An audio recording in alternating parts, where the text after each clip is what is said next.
ओम शांति। ओम शांति। आज हम दिनांक 20 सितंबर 2025 के प्यारे बाबा के महावाक्यों का सार सुनेंगे।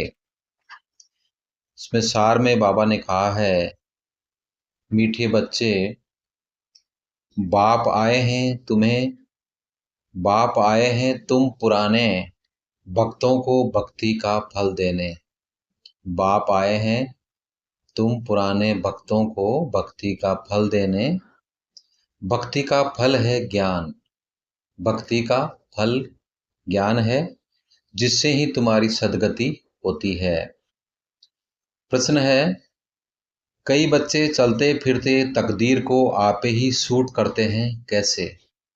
कई बच्चे चलते फिरते अपनी तकदीर को सूट करते हैं, कैसे? उत्तर है, अगर बाप का बनकर सर्विस नहीं करते, अगर बाप का बनकर सर्विस नहीं करते, अपने पर और दूसरों पर भी रहम नहीं करते, तो वह अपनी तकदीर को सूट करते हैं। अपने पर और दूसरों पर भी रहम नहीं करते हैं, तो वो अपनी तकदीर को सूट करते हैं, अर्थात पद भ्रष्ट हो जाते हैं। उनका जो पद है वो भ्रष्ट हो जाता है। अच्छी रीति पढ़े, योग में रहे, तो पद भी अच्छा मिले। सर्विसेबल बच्चों को तो सर्विस का बहुत शौक होना चाहिए। सर्विसेबल बच्चों को तो सर्विस का बहुत शौक होना चाहिए। आज का गीत है, कौन आया सवेरे सवेरे।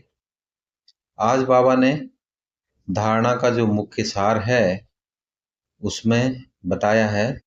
पहला पॉइंट है, इस अमूल्य जीवन में पढ़ाने वाले टीचर का बहुत बहुत रिगार्ड रखना है। इस अमूल्य जीवन में पढ़ाने वाले टीचर का बहुत बहुत रिगार्ड रखना है।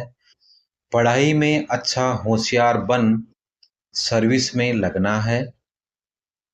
अपने ऊपर आपे ही रहम करना है। दूसरा है, अपने आप को सुधारने के लिए सिविलाइज बनना है। अपने कैरेक्टर सुधारने हैं। मनुष्यों को देवता बनाने की सेवा करनी है।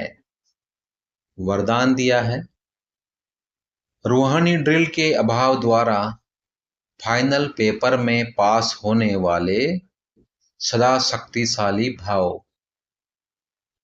रूहानी ड्रिल के अभ्यास द्वारा फाइनल पेपर में पास होने वाले सदा शक्तिशाली भाव, जैसे वर्तमान समय के प्रमाण शरीर के लिए सर्व बीमारियों का इलाज एक्सरसाइज सिखाते हैं, ऐसे आत्मा को सदा शक्तिशाली बनाने के लिए रूहानी एक्सरसाइज का अभ्यास चाहिए।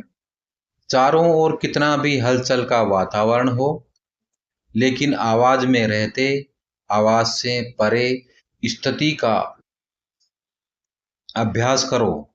मन को जहां और जितना समय स्थित करने चाहो, उतना समय वहां स्थित कर लो, तब शक्तिशाली बन फाइनल पेपर में पास हो जाएंगे।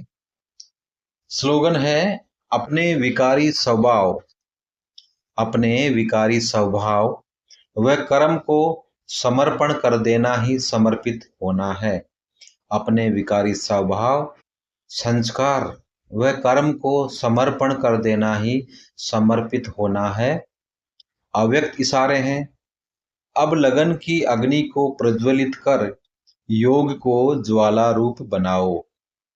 अब लगन की अग्नि को प्रज्वलित कर योग को ज्वाला रूप बनाओ।